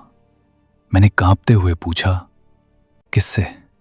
उसने जवाब नहीं दिया, बल्कि मेरे सीने के पास ठंडी हवा छोड़ी और उसी क्षण मुझे लगा जैसे दिल की धड़कन एक पल को रुक गई हो, फिर दोहरी गति से चलने लगी, जैसे दो दिल धड़क रहे हों। मैं जमीन पर गिर पड़ा। उसने ऊपर से झुककर कहा, अब तुम समझोगे, भूख साझा होती है। मेरी दृष्टि धुंधली होने लगी और उस धुंधलेपन में मैंने देखा कि उसका चेहरा बदल रहा है। कभी वो वही लड़की दिखती, कभी वो अजनबी, और कभी वो बिल्कुल बिना चेहरे की परछाई, और हर रूप में उसकी आंखें वही रहती, भूखी, इंतजार करती हुई। तभी पीछे से वो दूसरी आवाज आई, ये तो बस पहला स्वाद है। और उसी क्षण कमरे का दरवाजा अपने आप बंद हो गया। खिड़की की कांच की सतह पर उंगलियों के निशान फिर उभर आए और मुझे समझ आया कि जो अंदर आया है वो अकेला नहीं, वो किसी और चीज को साथ लाया है, कुछ ऐसा जो दिखता नहीं मगर हर कोने में फैल रहा है। मैं जमीन पर पड़ा सांस लेने की कोशिश करता रहा और वो आकृति धीरे धीरे पीछे हटती हुई धुएं में घुलने लगी। जाते जाते उसने कहा, अब अगली रात तक इंतजार करना, तब तुम सच में जानोगे कि पिशाचनी की भूख कैसी होती है। और जैसे ही वो गायब हुई, कमरे का अंधेरा सामान्य नहीं हुआ, बल्कि और गहरा रह गया और मेरे भीतर ये एहसास बैठ गया कि मैंने जो दरवाजा खोला था वो सिर्फ कमरे का नहीं था, वो मेरे मन का था। और अब उसके पार से कुछ ऐसा अंदर आ चुका है जिसे वापस भेजना शायद मेरे हाथ में नहीं। उस रात के बाद मुझे समझ नहीं आया कि डर ज्यादा भारी था या वो अजीब सा आकर्षण जो भीतर कहीं चुपचाप जाग रहा था। क्योंकि हर बार जब मैं आंख बंद करता तो वही चेहरा, वही बदलती आकृति, वही आंखें मेरे सामने आ खड़ी होती और साथ ही कमरे की हवा में अब एक स्थायी ठंड बस चुकी थी, जैसे दीवारों ने उसे सोख लिया हो और वो हर सांस के साथ भीतर उतरती हो। मैं खाट पर बैठा था, हथेलियां कांप रही थीं और मैंने धीरे से कहा, अब क्या चाहिए तुम्हें? कुछ क्षण तक कुछ नहीं हुआ, इतना गहरा सन्नाटा कि मुझे अपने खून की धड़कन कानों में सुनाई देने लगी। फिर अचानक कमरे के कोने में रखी पीतल की कटोरी अपने आप सरक गई, धातु की धीमी खरोंच फर्श पर गूंजी और उसी के साथ वो आवाज उभरी, तुम्हें अब सवाल पूछने का अधिकार नहीं। मैंने गुस्से में कहा, मैंने तुम्हें बुलाया था मगर ये सब नहीं मांगा। और जवाब में हल्की सी हंसी आई, मगर इस बार उस हंसी में एक और स्वर मिला हुआ था, जैसे दो अलग आवाजें एक साथ बोल रही हों। भूख जब आती है तो चयन नहीं देती। उसी क्षण मेरे पैरों के पास कुछ ठंडा सरक। मैंने नीचे देखा तो राख के कण जैसे अपने आप जुड़कर किसी उंगली का आकार बना रहे थे और वो उंगली फर्श पर धीरे धीरे गोल निशान खींच रही थी। मेरी सांस अटक गई। मैंने कांपते हुए कहा, रुक जाओ, मगर निशान बनते रहे और फिर उन गोलों के बीच से हवा में फुसफुसाहट उठी, इतनी धीमी कि शब्द नहीं, भावना सुनाई देती थी। आग्रह, चाह, लिपटती हुई मांग। मैंने आंखें बंद कर ली, पर तभी मुझे लगा कोई मेरे बिल्कुल पास झुककर मेरी गर्दन के पास ठंडक छोड़ रहा है। मैंने झटके से पीछे देखा, कोई नहीं, मगर त्वचा पर ठंडी नमी थी। उसने कहा, तुम्हें इसकी आदत डालनी होगी। अगले दिन मिल में कदम रखते ही अजीब नजरें मेरी तरफ उठीं। कोई कुछ नहीं बोला, मगर लोग दूरी बना रहे थे, जैसे मेरे आसपास हवा अलग हो। और उसी बीच खबर मिली कि वो लड़की रात भर जागती रही, कहती रही कि कोई उसकी खिड़की पर खड़ा मुस्कुरा रहा है। ये सुनते ही मेरे भीतर अपराध की सुई गड़ गई। शाम को घर लौटते समय रास्ते की परछाइयां लंबी थीं, मगर उनमें से एक मेरी चाल से मेल नहीं खा रही थी। वो पीछे रुक जाती, फिर तेजी से पास आ जाती। मैंने कदम रोक दिए, वो भी रुक गई। मैंने कांप कर कहा, तू मेरे साथ है? और उसी क्षण मेरे कान में आवाज आई, हमेशा। घर पहुंचते ही दरवाजा बंद किया और कमरे के भीतर कदम रखते ही लगा जैसे भीतर पहले से कोई मौजूद हो। हवा भारी, सड़ी हुई और चुप्पी इतनी घनी कि शब्द उसमें धंस जाएं। मैंने धीमे से कहा, सामने आओ। और इस बार वो आकृति धीरे धीरे उभरी, धुएं की तरह, और उसके पीछे वो दूसरी परछाई भी जैसे गुथी हुई। उसने कहा, अब तुम अकेले नहीं रहे। मैंने पूछा, तुमने उसे क्यों चुना? उसने उत्तर दिया, क्योंकि तुमने उसे छुआ। मेरे गले में शब्द अटक गए। मैंने कहा, उसे छोड़ दो। और उसके स्वर में अचानक कठोरता उतर आई, मेरी भूख का अपमान मत करो। उसी क्षण दीवारों पर छायाएं तेजी से घूमने लगीं, जैसे कई हाथ फैलकर कुछ खोज रहे हों। और मेरे सिर के भीतर दबाव पड़ गया, जैसे कई आवाजें एक साथ बोल रही हों। और मैं घुटनों के बल बैठ गया, सिर पकड़ लिया और कराहते हुए कहा, बस। तभी सब शांत, और उसने धीरे से कहा, तुम्हें इसे स्वीकार करना होगा। उस रात नींद आई भी तो टूट टूट कर, और हर बार सपने में वही दरवाजा दिखता, वही अंधेरा, और कोई अंदर आने की प्रतीक्षा करता। सुबह उठते ही आईने में देखा तो आंखों के नीचे नीला साया था, और एक पल को लगा जैसे प्रतिबिंब मुस्कुराया, जबकि मैं नहीं मुस्कुराया। मेरी रीढ़ में ठंड उतर गई। उसी दिन शाम को फिर वो खरोंच की आवाज खिड़की पर आई। इस बार मैं भागा नहीं, धीरे से पास गया। कांच के उस पार कुछ नहीं था, मगर कांच के भीतर मेरी ही परछाई ने उंगली उठाकर जैसे मुझे बुलाया। मैंने पीछे हटते हुए कहा, ये खेल बंद करो। और उसी पल कमरे के भीतर उसका स्वर गूंजा, ये खेल नहीं, विस्तार है। अचानक दरवाजे की दरार से ठंडी हवा आई और राख के कण फिर उठे। इस बार वे सिर्फ निशान नहीं बना रहे थे, वे आकृति का आधा चेहरा बना रहे थे, और उस चेहरे की आंखें मुझे देख रही थीं। मैंने डरकर कहा, मुझे छोड़ दो। उसने कहा, अब देर हो चुकी है। और उसी क्षण मेरे सीने में अजीब दबाव उठा, जैसे भीतर कुछ खिंच रहा हो। मैंने जमीन पकड़ ली, सांस टूट रही थी, और वो बोली, तुम्हारी इच्छाएं मेरी शक्ति हैं। कुछ पल बाद दबाव हट गया, मगर मेरे भीतर खालीपन और गहरा हो गया, और उसी खालीपन में उसकी आवाज गूंजी, अगली रात तुम समझोगे कि ये सिर्फ शुरुआत थी। कमरे की हवा स्थिर हो गई, आकृति धुएं में घुल गई, मगर इस बार उसके जाने के बाद भी अंधेरा हल्का नहीं हुआ, बल्कि ऐसा लगा जैसे वो मेरी त्वचा के भीतर रह गया हो। और मैं समझ गया कि अब डर बाहर नहीं, भीतर बस चुका है। और अगली रात क्या लाएगी, ये सोचकर ही मेरे हाथ कांपने लगे। उस अगली रात का इंतजार करना ही अपने आप में यातना बन गया था, क्योंकि दिन भर मैं जहां भी गया मुझे लगता रहा कि कोई मेरे पीछे चल रहा है। कदमों की आवाज नहीं, बस उपस्थिति, जैसे हवा की दिशा मेरे साथ बदलती हो। और जब सूरज ढला तो भीतर बेचैनी बढ़ने लगी। कमरे में लौटकर मैंने दरवाजा बंद किया और अंधेरे को घूरते हुए कहा, अब आ ही जाओ। कुछ पल तक कुछ नहीं हुआ, इतना स्थिर सन्नाटा कि लगा शायद आज वो नहीं आएगी। मगर तभी दीवार पर टंगी पुरानी घड़ी अपने आप चलने लगी, जबकि उसकी सुइयां महीनों से रुकी थीं। टिक टिक टिक, और हर टिक के साथ कमरे का अंधेरा गाढ़ा होता गया। फिर वो गंध फैलने लगी, राख, गीली मिट्टी और किसी जली हुई चीज की, और उसी के साथ मेरी सांस भारी हो गई। उसके स्वर ने बिना दिखाई दिए कहा, तुम्हें इंतजार करना सीखना होगा, मैंने कांपते हुए कहा। मैंने कहा था उसे छोड़ दो।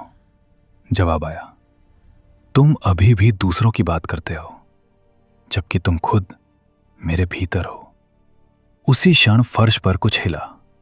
मैंने नीचे देखा तो राख के कण जैसे जीवित होकर इकट्ठे हो रहे थे और धीरे धीरे एक आकृति का घेरा बन गया। उस घेरे के भीतर ठंड इतनी बढ़ गई कि मेरी उंगलियां सुन्न होने लगीं। फिर उस घेरे के बीच से वही धुएं जैसी स्त्री आकृति उठी, इस बार पहले से स्पष्ट, और उसके पीछे कई और धुंधली छायाएं जैसे उससे चिपकी हों। उसने कहा, अब तुम्हें दिखेगा। मैंने पूछा, क्या? और उसने बिना जवाब दिए हवा को छुआ। उसी पल मेरे कानों में किसी की चीख गूंजी। वो लड़की की आवाज थी। मैंने कांप कर कहा, ये कहां से? उसने कहा, वो देख रही है। मेरे सामने हवा में जैसे दृश्य उभरने लगे। कोई दर्पण नहीं, मगर परछाई सी झलक। उस लड़की का कमरा, उसकी खिड़की और उसके पीछे खड़ी एक परछाई जो धीरे धीरे उसके कंधे तक झुक रही थी। मैंने चिल्लाकर कहा, रोक दो, मगर वो शांत रही। बोली, तुमने दरवाजा खोला था, याद है? मेरे भीतर घृणा और डर का तूफान उठा। मैंने जमीन पर मुट्ठी मारी। मैंने ये नहीं चाहा, उसने कहा। तुम्हारी चाहतों का आकार तुमसे बड़ा हो चुका है। तभी मेरे चारों ओर की हवा में फुसफुसाहटें पड़ने लगीं, जैसे कई मुंह एक साथ बोल रहे हों। शब्द अस्पष्ट, मगर उनमें भूख की थरथराहट थी। मेरा सिर भारी होने लगा और मैंने महसूस किया कि मेरे कंधों पर अदृश्य उंगलियां टिक गई हैं। दबाव नहीं, बस पकड़। मैंने कांपते हुए कहा, तुम क्या कर रही हो? उसने उत्तर दिया, तुम्हें बांट रही हूं। और उसी पल मेरी सांस अटक गई, जैसे सीने से कुछ खिंचकर बाहर जा रहा हो। मैं हांफने लगा। जमीन पकड़ ली और दृश्य सामने और स्पष्ट हो गया। उस लड़की के कमरे में परछाई अब उसके पास खड़ी थी और उसकी आंखें खुली थीं, मगर वो हिल नहीं पा रही थी। मैंने रोते हुए कहा, बस, और अचानक सब टूट गया। दृश्य गायब, आवाजें बंद। मैं जमीन पर गिरा पड़ा था। उसने कहा, देखा भूख कैसे बढ़ती है? मैं कांपते हुए उठा, आंखों में आंसू थे, और कहा, तू राक्षस है। उसके स्वर में ठंडी हंसी आई। और तुम मेरे द्वार। उस रात नींद नहीं आई। हर कोना जीवित लगता रहा। दीवारें सांस लेती हुई, छत पर छायाएं रेंगती हुई। और एक पल ऐसा आया जब आईने में मैंने देखा कि मेरे पीछे खड़ी आकृति साफ दिख रही है, जबकि पीछे पलटने पर कुछ नहीं था। मैंने आईने से नजर हटाई तो उसकी आवाज आई, आईना सच बोलता है। सुबह होते होते शरीर थक चुका था, मगर मन खाली नहीं, और भी भरा हुआ, जैसे भीतर किसी और की जगह बन गई हो। शाम को जब मैं बाहर निकला तो रास्ते में वही लड़की मिली, पीली, डरी हुई। उसने मेरा हाथ पकड़कर कहा, तुम्हारे पास कुछ है, वो मुझे देखता है। मेरे शब्द गले में अटक गए। मैं कुछ कह नहीं पाया। रात को लौटकर जैसे ही दरवाजा बंद किया, वो पहले से मौजूद थी, इस बार बिना प्रतीक्षा। उसने कहा, अब तुम्हें अगला कदम उठाना होगा। मैंने थरथरा कर पूछा, कौन सा? उसने धीरे धीरे कहा, भूख को रोकना है तो उसे खिलाना होगा। मेरे भीतर ठंड दौड़ गई। मैंने कहा, मैं नहीं करूंगा। उसकी आवाज अचानक कठोर हो गई, तुम करोगे, क्योंकि अब विकल्प नहीं। कमरे का अंधेरा और गाढ़ा हो गया। फर्श पर राख फिर घूमने लगी और दरवाजे पर खरोंच की आवाज उभरी, जैसे कोई फिर इंतजार कर रहा हो। और उसी क्षण मुझे समझ आया कि ये कहानी अब सिर्फ डर देखने की नहीं रही। अब मुझे उस डर का हिस्सा बनना होगा। उस रात मैं बहुत देर तक दरवाजे को देखता रहा, क्योंकि खरोंच की आवाज अब बाहर से नहीं, जैसे लकड़ी के भीतर से आ रही थी। मानो दरवाजा खुद किसी नाखून से अपने ही शरीर पर लिख रहा हो। और कमरे में जो अंधेरा था वो सिर्फ रोशनी का अभाव नहीं था, वो एक मौजूदगी थी, मोटी, सांस लेती हुई, मेरे कंधों पर बैठी हुई। मैंने सूखे गले से कहा, बस अब और नहीं। और उसी क्षण वो आवाज आई, वही ठंडी, वही धीमी, वही भीतर तक उतर जाने वाली। और नहीं, यही तो तुम हर बार कहते हो। मैंने आंखें बंद कर ली, जैसे आंखें बंद करने से दुनिया बंद हो जाती हो। मगर इस बार दुनिया बंद नहीं हुई, भीतर खुल गई। मेरे कानों में फिर वही फुसफुसाहटें भरने लगीं, पर अब वे बिखरी हुई नहीं थीं। वे जैसे एक ही वाक्य बार बार दोहरा रही थीं, खिलाओ, खिलाओ, खिलाओ। मेरे पेट में मरोड़ उठी। मैंने दांत भींच कर कहा, किसे किसे खिलाऊं? और कमरे के बीचों बीच राख के कण फिर उठे, घूमे और एक वृत्त बनाकर ठहर गए। उस वृत्त के भीतर धुआं जमा होने लगा, धीरे धीरे, जैसे कोई शरीर बन रहा हो। और फिर वो दिखाई दी, इस बार पहले से ज्यादा स्पष्ट। उसकी आकृति में स्त्री का आकर्षण था, पर उसकी आंखों में वो इंसानी चमक नहीं थी। वो खालीपन था जो देखने वाले का मन चूस ले। उसने मुस्कुराकर कहा, तुम समझदार हो, तुम्हें पता है भूख किससे शांत होती है। मैंने कांपते हुए कहा, मैं किसी को नुकसान नहीं पहुंचाऊंगा। उसकी मुस्कान थोड़ी फैल गई। नुकसान? तुम इसे नुकसान कह रहे हो? मैं इसे रूप देना कहती हूं। मैंने चीख कर कहा, मैंने बस किताब पढ़ी थी, मैंने बस शब्द बोले थे, इतना बड़ा दंड क्यों? उसने बहुत शांत स्वर में कहा, दंड नहीं, कीमत। और उसी पल मेरे सामने हवा में वही झलक उभरी। वो लड़की, उसका कमरा, उसका चेहरा पीला, उसकी आंखें खुली और उसके पीछे खड़ी परछाई जो अब पहले से ज्यादा ठोस लग रही थी, जैसे वो परछाई धीरे धीरे आकार पा रही हो। मैंने कांपते हुए कहा, उसे छोड़ दे, मैं जो चाहे कर लूंगा। और जैसे ही मेरे मुंह से ये शब्द निकले, कमरे का तापमान एकदम गिर गया। उसने सिर थोड़ा झुकाया, जैसे किसी ने सही जगह हाथ रख दिया हो। उसने कहा, बस यही सुनना था। मेरे भीतर घबराहट दौड़ गई। मैंने कहा, मैंने कुछ नहीं कहा, मैंने सिर्फ। उसने बीच में काट कर कहा, तुमने पेशकश की। और उस एक वाक्य के साथ मुझे लगा जैसे मेरी जबान मेरे नियंत्रण से बाहर चली गई हो, जैसे शब्दों का मालिक मैं नहीं, वो है। मैंने पीछे हटना चाहा, मगर मेरे पैर भारी हो गए, जैसे फर्श ने मुझे पकड़ लिया हो। बाहर से खरोंच रुक गई और उसके बदले दरवाजे पर हल्की सी दस्तक हुई, बहुत धीमी, बहुत सभ्य, जैसे कोई रात के बीच मदद मांग रहा हो। मेरा दिल धक धक करने लगा और उसी समय मेरे कान के पास उसका स्वर आया, खोलो। मैंने रोते हुए कहा, नहीं। उसने पूछा, तो फिर उसे बचाने के लिए क्या करोगे? मैं चुप रह गया, क्योंकि मेरी चुप्पी में मेरी हार थी। उसने फिर कहा, खोलो। और इस बार मेरे हाथ अपने आप कुंडी की तरफ बढ़े। मैंने कोशिश की कि रोक लूं, मगर उंगलियां जैसे मेरी नहीं थीं। दरवाजा धीरे धीरे खुला। बाहर वही अंधेरा, पर उस अंधेरे के बीच इस बार एक चीज दिखी, एक छाया जो इंसान जैसी नहीं थी। वो लंबी थी, बहुत लंबी, और उसके सिर का आकार थोड़ा टेढ़ा, जैसे किसी ने इंसानी ढांचे को गलत ढंग से गढ़ दिया हो। उसकी आंखें नहीं दिखीं, पर मुझे महसूस हुआ कि वो मुझे देख रहा है।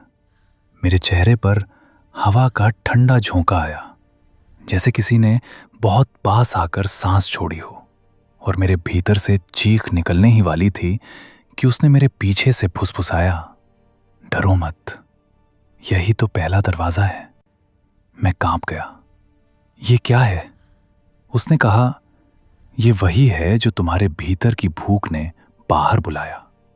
उस छाया ने एक कदम आगे बढ़ाया। उसका पैर नहीं, बस अंधेरा सरका। और जैसे ही वो देहरी के पास आया, मेरे घर की दीवारों पर पुराने पुराने निशान उभरने लगे, जैसे किसी ने सालों पहले यहां कुछ लिखा हो और अब वो फिर दिख रहा हो। राख के कण हवा में उठकर मेरे चेहरे से चिपकने लगे और मुझे लगा मेरी त्वचा पर किसी ने बहुत हल्की उंगलियां रख दी हैं, जैसे कोई मुझे माप रहा हो। उसने कहा, अब तुम समझोगे, मेरी भूख अकेली नहीं, ये पूरा झुंड है। मैं बुदबुदाया, झुंड? उसने बहुत शांत भाव से कहा, हाँ, जो भी तुम्हारे जैसा अकेला होता है, टूटा होता है, भीतर से खाली होता है, वो हमारे लिए दरवाजा बन जाता है। मेरी आंखों से आंसू बहने लगे। मैंने कहा, तो मुझे ले लो, उसे छोड़ दो। और इस बार उसकी हंसी आई, अजीब, मीठी और घातक। तुम्हें अब भी लगता है कि तुम सौदे तय कर सकते हो? उसी क्षण बाहर खड़ी छाया ने अपना हाथ उठाया। हाथ नहीं, बस अंधेरा लंबा होकर भीतर आया और उसने मेरे घर की हवा को छू लिया। जैसे ही उसने हवा छुई, कमरे की हर चीज ने एक साथ कराहने जैसी आवाज निकाली। लकड़ी, शीशा, धातु, सब। और मेरे कानों में वही फुसफुसाहटें फिर दौड़ पड़ी, लेकिन अब उनमें शब्द साफ थे। भूख, भूख, भूख। मैं पीछे हटा, पर मेरे पीछे वो थी। उसकी मौजूदगी मेरे कंधों पर चढ़ गई। उसने कहा, अब आखिरी कदम। मैंने कांपते हुए पूछा, क्या? उसने कहा, किसी एक को चुनो, या फिर ये सब अपने आप चुन लेंगे। मैंने चीख कर कहा, मैं किसी को नहीं चुनूंगा। और उसी पल हवा में उस लड़की की चीख उभरी। इस बार झलक नहीं, वास्तविक चीख, जैसे वो मेरे कमरे के भीतर कहीं से आ रही हो। मैं पागल सा हो गया। तू उसे यहां ले आई? उसने बहुत धीमे से कहा। तुमने दरवाजा खोला, अब रास्ते बनेंगे। मेरे हाथ कांप रहे थे। मैंने कहा, मुझसे क्या चाहिए? उसने जवाब दिया, तुम्हारी स्वीकृति। क्योंकि जब तुम स्वीकृति दे देते हो, तब हमारा रूप स्थिर हो जाता है। ये सुनते ही मेरे भीतर एक अजीब बात स्पष्ट हुई। वो मुझे मारना नहीं चाहती, वो मुझे अपना बनाना चाहती है। मेरे भीतर की नैतिकता, मेरा डर, मेरा संकोच, सबको धीरे धीरे खाकर मुझे ऐसा इंसान बनाना चाहती है जो बिना सोचे दरवाजे खोल दे। और यही सबसे घिनौना था, क्योंकि मृत्यु एक झटके में आती है, पर यह चीज इंसान को जीते जी अंदर से बदलती है। मैंने अचानक अपनी पूरी ताकत जुटाई और दरवाजा पटककर बंद कर दिया। कुंडी लगा दी, दोनों हाथों से उसे थाम लिया, जैसे मेरे हाथों में ही दुनिया बची हो। बाहर से एक पल को ठक ठक हुई, फिर खरोंच, फिर एक लंबी सी सांस, और फिर सब शांत। मैं हांफने लगा। अब उसके पीछे से उसकी आवाज आई। अब देर हो गई।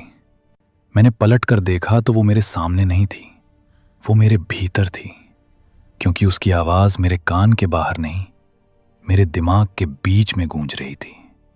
तुमने दरवाजा बंद किया? अच्छा, मगर तुम अपने भीतर का दरवाजा कैसे बंद करोगे?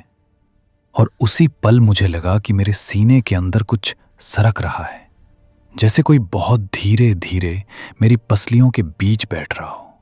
मेरी धड़कन दोहरी हो गई, आंखों के सामने धुंध छा गई, और उस धुंध में मुझे अपना ही चेहरा दिखा, पर थोड़ा अलग। आंखें थोड़ी ज्यादा खाली, मुस्कान थोड़ी ज्यादा लंबी।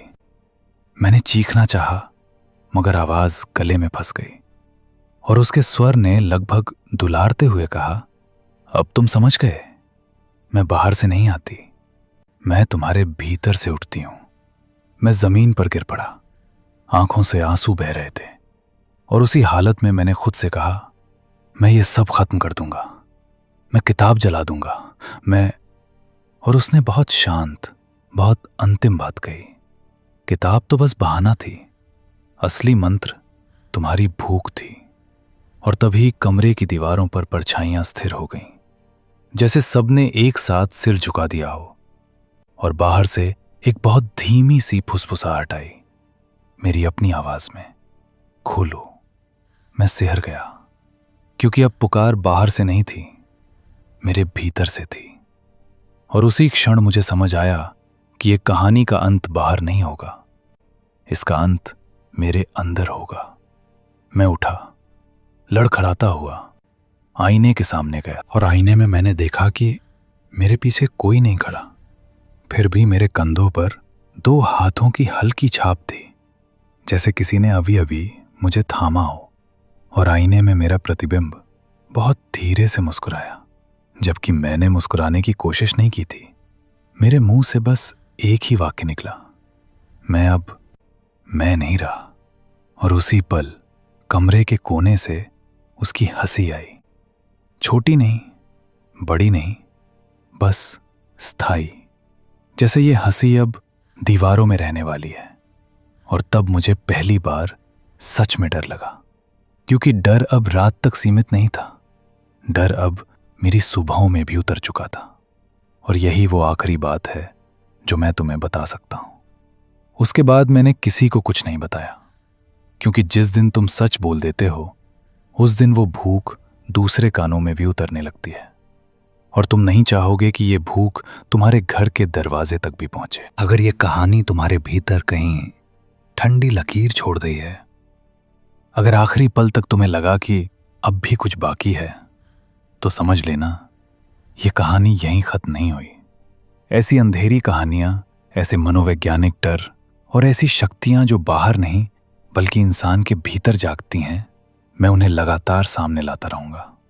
इसलिए वीडियो को यहीं मत छोड़ना, चैनल को सब्सक्राइब करो ताकि अगली कहानी तुमसे छूटे नहीं, क्योंकि अगली बार जो दरवाजा खुलेगा वो शायद पहले से ज्यादा करीब होगा। वीडियो को अंत तक देखते रहो, जुड़े रहो, और याद रखना, हर कहानी सिर्फ सुनने के लिए नहीं होती, कुछ कहानियां सावधान करने के लिए होती हैं।